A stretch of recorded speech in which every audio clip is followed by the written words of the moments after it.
Добар ден, започнуваат утринските вести на Слободен печат. Добре дојдовте.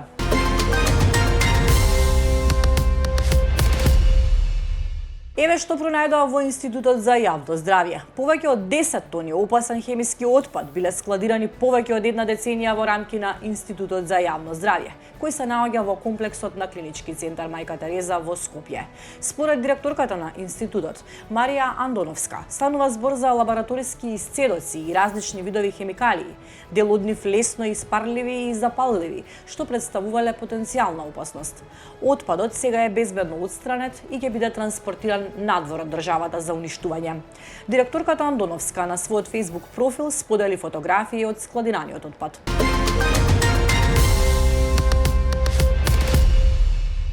Ниту 3 минимални плати во моментов не се доволни да се преживее месецот. Ова председателот на СДСМ Венко Филипче во гостување во емисија на ТВ21 го нагласи дека зголемувањето на минималната плата на 600 евра е реална потреба и е неопходно за да се подобри животниот стандард на граѓаните. Филипче нагласи дека граѓаните се соочуваат со сериозни економски притисоци и дека е неопходна вистинска поддршка за работниците.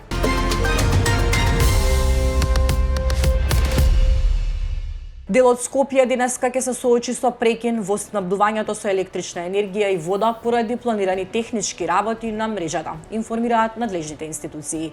Струја ќе нема до 16 часот. Планирани прекини на електрична енергија ќе има во Центар и Карпош, додека дел од улиците во Чаев ќе останат без вода поради водоводни работи.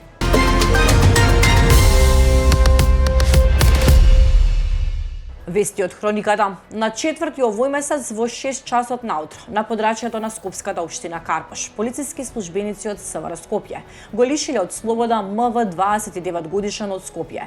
Приведувањето следувало по претходна пријава дека во семејниот дом физички ја нападнал неговата 59 годишна мајка.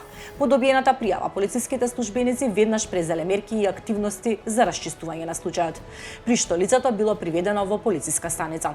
За настанот е известен и јавен обвинител, а по целосно документирање на случајот против осомничениот ќе биде поднесен соодветен поднесок. Уште една вест од хрониката.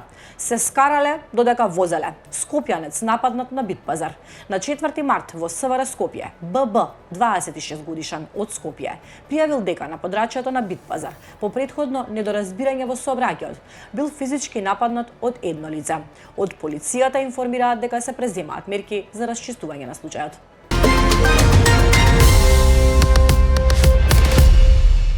Уставните промени се непреговарачки услов. Доколку овие критериуми и услови не се исполнети, нема да има напредок на патот кон пристапување. Има многу јасна комуникација со владата на Северна Македонија, дека овој услов мора да се исполни и дека не е преговарачки. Ова го изјави европратеникот и известувач за Северна Македонија Томас Вајц во интервју за БГНЕС.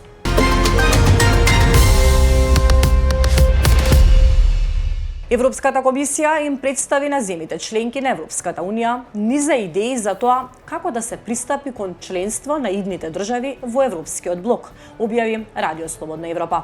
Првото сценарио е така наречениот статус кво. Тоа подразбира задржување на постојаните правила и членство во Европската Унија врз основа на заслуги. Второто сценарио, според идеите од кабинетот на претседателката на Европската комисија, би подразбирало системска и постепена интеграција.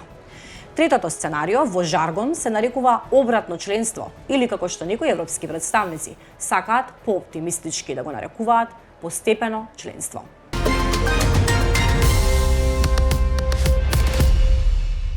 Вчера вечер во Скопје пристигна првата група македонски државјани евакуирани од Израел преку Египет. Патниците на Скопскиот аеродром ги пречека заменик министерот за надворешни работи и надворешна трговија Зоран Димитровски, кој нагласи дека процесот бил сложен и барал сериозен ангажман на дипломатско-конзуларните представништва. Во Израел остануваат уште 7 граѓани кои во моментов не се расположени за евакуација, односно чекаат да се ослободи воздушниот простор и евентуално да се вратат подоцна со приватен лет преку приватна компанија, изјави Димитровски. Нагласи дека се прават напори најдоцна до понеделник сите граѓани да бидат вратени со 3 до 4 лета од овие дестинации.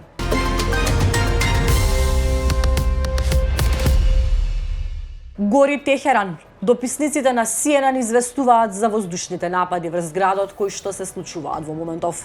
Низ целиот Техеран се слушнале гласни експлозии и целта на нападот била главна шопинг улица во главниот град. Снимките што кружат на социјалните мрежи покажуваат експлозии, густ црн чад и луѓе што бегаат.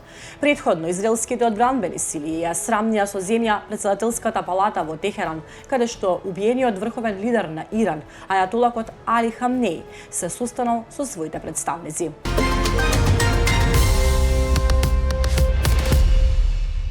Остануваме на истата тема. Израелските одбранбени сили рано утринава објавија дека започнале со нови напади врз инфраструктурата во Иран. Израел, кој го напаѓа Иран од саботата, соопшти дека преминува во следната фаза од вооружениот конфликт. Како одговор на американските и израелските напади, Иран започна напади врз цели во земјите од Персискиот залив, вклучувајќи ги американските војни бази и дипломатските канцеларии. Конфликтот меѓу Израел и Иран влезе во својот 7-ми ден, одбележан со нови израелски напади врз Техеран и Бејрут. Министерот за одбрана на САД, Пит Хегзет, изјави дека САД ги засилуваат нападите врз Иран.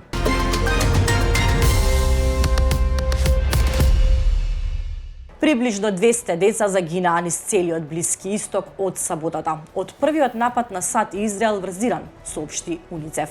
Според нивните податоци, најмалку 181 дете загинало во Иран, 7 во Либан, 3 во Израел и 1 во Кувајт. Децата не започнуваат војни, но тие плаќаат неприфатливо висока цена. Војната ескалација низ целиот Блиски Исток веќе има разорен ефект врз децата, порача УНИЦЕФ. За време на првиот ден на американските и израелските напади врз Иран, погодено е училиште за девојчиња на југот на Иран, при што според иранската револуционерна гарда загинале најмалку 175 ученици.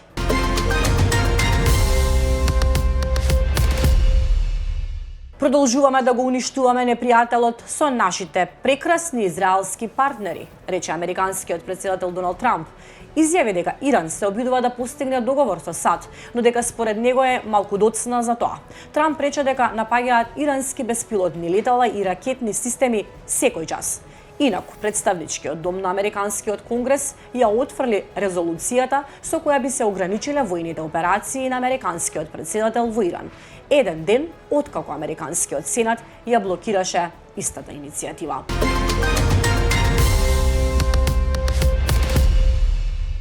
САД објавија снимки од воздушни напади врз ирански воени бази. На видеата се гледаат удари врз засолништа за авиони и други летала во ирански воздушни бази. Од Американската централна команда соопштија дека способноста на иранскиот режим да ги загрози американските сили и нивните сојузници во регионот брзо слабее, додека американската воена моќ продолжува да се зголемува. Тоа беше се од мене, ви благодарам на довербата. Повеќе информации ќе најдете на нашиот сајт. Во пресрет на празникот на жената, на самиот крај го честитам 8 март.